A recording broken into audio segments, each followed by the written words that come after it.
ዛሬ ወደ ድንቅና ወደ አስማታዊው የክሪስማስ ዓለም እንገባለን። ይዤላችሁ የመጣሁት ፊልም ዘ ግሪንች ይሰኛል። ምናባችሁን ተጠቀሙ። በበረዶ የተሸፈኑ ተራራዎች፣ በሺዎች የሚቆጠሩ ደማቅ መብራቶች እንዲሁም የገና መዝሙር ወይንም የክሪስማስ መዝሙር የሚሰማባት አንዲት አስደናቂ ከተማ አለች። ሁቪል ትባላለች። በዚህ ከተማ ውስጥ ያሉት ሰዎች ሁስ ይባላሉ። ለነሱ ገና ወይንም ክሪስማስ ማለት ሕይወት ማለት ነው።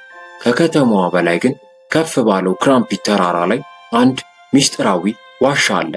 በዚህ ዋሻ ውስጥ የሚኖር ቆዳው አረንጓዴ የሆነ ልቡ ከወትሮው በሁለት እጥፍ ያነሰ አንድ ፍጥረት ይገኛል።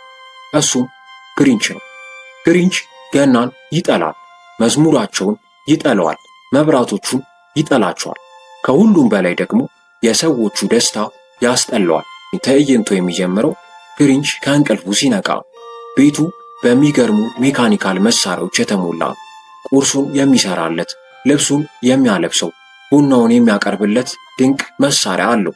ነገር ግን ግሪንች ብቻውን አይደለም። ታማኝ ጓደኛውና ረዳቱ ውሻው ማክስ አብሮታል። ማክስ ከውሻም በላይ ነው። ግሪንች የሚፈልገውን ነገር ሁሉ በብልሃት የሚያደርስለት ብቸኛ ጓደኛው ነው። ታዲያ ግሪንች አንድ ችግር ገጥሞታል። በቤቱ ውስጥ ያለው ምግብ በሙሉ በድንገት አልቋል። ገናን ባይወደውም ግን ሆዱን ግን መውደድ አለበት። ስለዚህ የግዱን ወደ ሁቪል ከተማ ወርዶ በክሪስማስ ወቅት ግብይት ማድረግ ይኖርበታል። ይህ ጉዞ እጅግ አስገራሚ። ግሪንች ተራራውን ወርዶ ወደ ከተማዋ ሲገባ የከተማዋን ድባብ በዝርዝር እንመለከታለን። ከተማዋ በገና ዝግጅት ተጠምዳ፣ ግዙፍ የገና ዛፎች በየቦታው የሚበሩ ርችቶችና የጣፋጭ ሽታ አየሩን ሞልተውታል። ግሪንች ግን ይህ ሁሉ ብክነት ይመስለዋል። ብክነት ነው ብሎም ይጠራዋል። ሰዎቹ ሰላም ሲሉት እሱ ግን በንቀት ይመለከታቸዋል።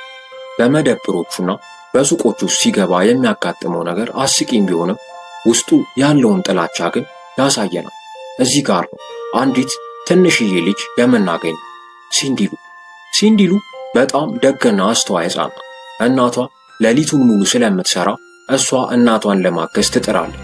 ሲንዲሉ ለሳንታ ክላውስ አንድ ትልቅ ጥያቄ አላት። እሷ የምትፈልገው አሻንጉሊት ወይንም አሻንጉሊቶችን፣ መጫወቻዎችን አይደለም። እሷ የምትፈልገው ለእናቷ ደስታን ብቻ ነው። ታዲያ ሲንዲሉና ግሪንች በመንገድ ላይ ይገናኛሉ። ግሪንች ለልጅቷ ያለው አመለካከት ደረቅና የሚያናድድ ነው።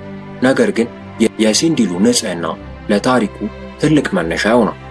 ታዲያ የከተማዋ ከንቲባ አንድ ትልቅ ዜናን ያውጃሉ። ዘንድሮ ገና ከወትሮ በ3 እጥፍ ደምቆ ይከበራል። እስከ ዛሬ ከምናውቃቸው የገና አከባበሮችም የደመቀ እናደርገዋለን። እስከ ዛሬ ካየናቸው የክሪስማስ ዛፎችም በ3 እጥፍ የሚበልጠውን የክሪስማስ ዛፍ ከተማችን ውስጥ እንተክላለን ይላሉ። ይህ ዜና ለግሪንች ትልቅ መርዶ ነው።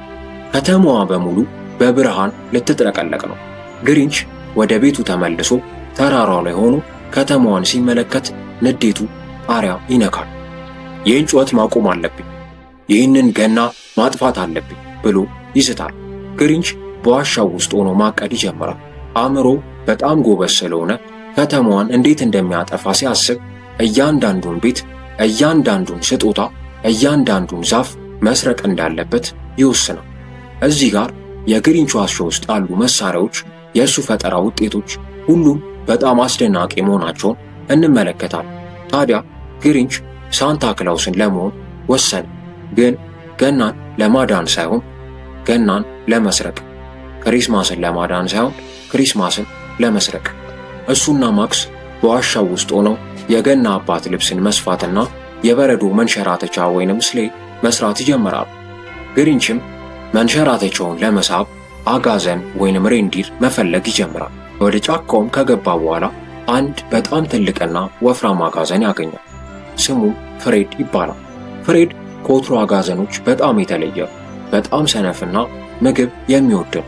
ግሪንችም በአንድ በኩል ገናን የመጥላት ቁጣው፣ በሌላ በኩል ደግሞ ከፍሬድ ጋር ያለው አለመግባባት ታሪኩን ሕያው ያደርገዋል።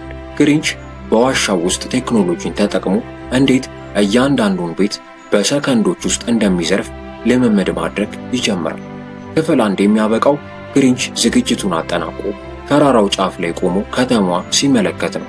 ውቪሎይ ገናን ልሰርቅባችሁ ነው ይላል። ሲንዲሉ ደግሞ በሌላ በኩል ሳንታ ክላውስን ለመያዝ ወጥመድ እያዘጋጀች ነው። ሁለቱም የየራሳቸውን እቅድ ይዘው ሌሊቱን ይጠባበቃሉ። የገና ዋዜማም ደርሷል። ግሪንችም ዝግጁ ነው። ማክስ ዝግጁ ነው። ፍሬድ ዝግጁ ነው። የሁቪል ሕዝብ ግን ስለሚጠብቃቸው ትልቅ ስርቆት ምንም የሚያውቁት ነገር የለም። በሚቀጥለው ክፍል ግሪንች ወደ ከተማዋ ወርዶ የሚያደርገውን አስገራሚ ስርቆት እንመለከታለን። አራዳ ሪካፖች ነን። ለአራዳ ልጆች ላይክ እና ሰብስክራይብ በማድረግ የአራዳ ልጆች ቤተሰብ ይሁኑ፣ ይቀላቀሉ።